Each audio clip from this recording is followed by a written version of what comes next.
Alright folks, this is Harris Sultan. I'm sure by now you've all heard about the assassination of the world's most famous Qur'an burner, Salwan Momika. On social media at least, both Islamists and non-Muslims seem to agree that the Islamists were behind his assassination. We know that Muslims don't mind violence against blasphemers, and especially those who desecrate the Qur'an. Non-Muslims, on the other hand, are well aware of this fact. So, are Muslims simply engaging in wishful thinking, while non-Muslims are just acknowledging the past actions of Muslims and taking the word for it? Or let me present another possibility. Now, a big disclaimer, I am not saying that this is exactly what happened, but I am merely telling you facts that you may or may not have heard of. So, we all know that Salwan Momika was a serial Quran burner. He used to say that he hated Islam because of his past experiences. The guy survived ISIS, an Islamic organization so vile and putrid that even most Muslims disown it. However, it's not just ISIS. Islam is a religion, but it is also a political ideology. A very fascist political ideology, dare I say. The Quran is filled with verses about jihad, the concept of fighting against infidels, such as this verse from Surah Al-Tawbah chapter 9 verse 29. Fight those who do not believe in Allah, meaning Jews and Christians, or in the last day, and who do not consider unlawful what Allah and His Messenger have made unlawful, meaning things like eating streaky bacon, wearing bikinis, drinking alcohol, basically everything that you do differently from Muslims. And who do not adopt the religion of truth, that is Islam, from those who were given the scripture. Fight until they pay the jizya willingly while they are humbled. Jizya is a poll tax, essentially protection money, like what you pay to the mafia. What ISIS did was 100% certified halal, and Salwan Momika lived through it. This is why he not only hated ISIS, which destroyed his people, but he also understood Islam better than all those Muslims who claim that ISIS does not represent Islam, because it does. So, Harris, problem solved, right? He hated Islam, so he burned the Quran and Muslims got him. Case closed. I wish it were that simple. Salwan Momika hailed from Karakosh, also known as Baghdida, located in the Al-Hamdaniya district of Iraq's Nineveh governorate. This region was heavily impacted by ISIS during their 2014 offensive, leading to widespread displacement and persecution of its predominantly Christian population, which included Momika's people as well. As an Assyrian Catholic, Momika was a strong supporter of the Yazidi people too, who were brutalized by ISIS. Unlike most people, he didn't flee Iraq at that time. He chose to stay and fight against ISIS, a barbaric Islamist militia attempting to restore the caliphate. In response to these attacks, Momika joined the Popular Mobilization Forces, or PMF, to combat ISIS militants. They actually played a significant role in various military operations, including the Second Battle of Tikrit and the Mosul Offensive. And that's not it. The PMF has been accused of extrajudicial killings, torture, abductions, and forced displacement by Western human rights organizations, who had also reported extensively on the abuses perpetrated by ISIS as well. So these human rights organizations who are accusing PMF of abusing human rights were no friends of ISIS either, if that's where your conspiratorial mind is going. In 2016, Human Rights Watch reported that Shia Turkmen members of the PMF arrested and tortured at least 150 Arabs in Tuz Kharmatu following a car bomb attack. However, I must add that there is absolutely no evidence presented by any party of Momika's actual involvement in any human rights abuses. So what's the problem? Let him live his life. He fought against ISIS, let him go. But this is where the plot thickens. He was also wanted in Iraq for war crimes. Iraqi authorities had requested his extradition, citing his involvement in founding the Falcons of Syriac Forces, an armed militia, and the Syriac Democratic Union Party during the rise of ISIS in the region. He was also accused of joining the Sadrist movement founded by Shia extremist Muqtada al-Sadr. Remember the Sunni-Shia civil war in Iraq after George W. Bush famously said that the major combat operations had finished? Major combat operations in Iraq have ended. In the Battle of Iraq, the United States and our allies have prevailed.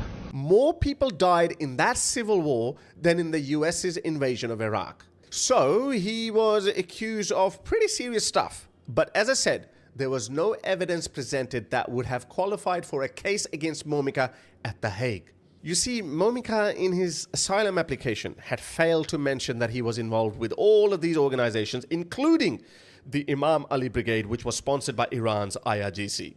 So maybe that was the excuse the Swedes were looking for. They said, you lied on your application, so off you go back to Iraq. We don't care even if they hang you. Sweden, a proud country of the EU that lectures the world on human rights, doesn't care if an asylum seeker is deported to a country where they will string him up to a crane. Yeah, that's pretty pathetic, Sweden. So, facing deportation, he moved to plan B, which was, let's burn the Qur'an. Create so much noise that people will speak up for me. And they did. Initially, in my case, too. Momika's first Qur'an burning happened on the 28th of June 2023 outside the Stockholm Mosque. This happened roughly a week after Sweden had started looking into his residency permit due to the irregularity of his paperwork that I just mentioned before. He knew that he would be deported, so he created a spectacle to gather public sympathy and support. Most ex-Muslims jumped to his defense, and so did I, because we weren't aware of his backstory. Again, that doesn't mean that I found him guilty, but I kept my voice to a minimum on the matter because I didn't want to find out that I had been campaigning for someone who might have tortured or burned people alive. So I shut up, but most people didn't. His first Quran burning event was so successful that he did it again. And again. And again. Honestly, I lost count, so I stopped reporting on it. Momika rose up against ISIS, who were butchering his people senselessly. Somewhere along the way, he joined forces that committed egregious acts of violence against innocents. Momika himself may not have been involved personally, but he may have seen things and turned a blind eye. Or maybe he wanted to get out but couldn't, and eventually when he could, he fled to Sweden. I guess we would never know. But things were not that simple for Sweden either. But regardless, now Momika is a champion of free speech, and millions of people around the world are telling the Swedish government not to deport him. Sweden was in a bit of a pickle. They made the wrong choice by deciding to send a human being to a country that would execute him. Sweden thought that Momika would quietly be deported, and then once he was executed, he'd be forgotten. But things seldom go as we plan. The Iraqi authorities, however, were also turning up the heat. They also flooded the internet with videos of Momika being involved in militias. Here's a photo of him in a military uniform. Here's a photo of him on the podium of the Syriac Forces, a militia of non-Muslim Syriac people formed to protect Syriac people, also accused of human rights abuses. This was probably all the evidence that was presented to the Swedish government.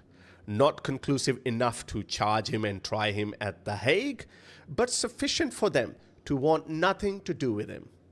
Momika claimed that his involvement was purely non-militant and that he was only part of the political wing of these organizations, not the militant wing. Now we are at an impasse. Momika has developed quite a reputation for himself. He is the bravest and most defiant champion of free speech. So the Swedish government says, well, if we can't deport you, then we can make your life even more miserable right here in Sweden. He even went to Norway to try to claim asylum, but Norway showed no interest either. Sweden charged him with agitation against an ethnic or national group under Swedish law, with the verdict scheduled for January 30th, 2025, just a day after Momika's assassination. So what was the judgment? And was he going to jail, which he was so worried about? Get a load of this. Following his death, the Stockholm District Court dismissed all charges against him. I don't know what to say.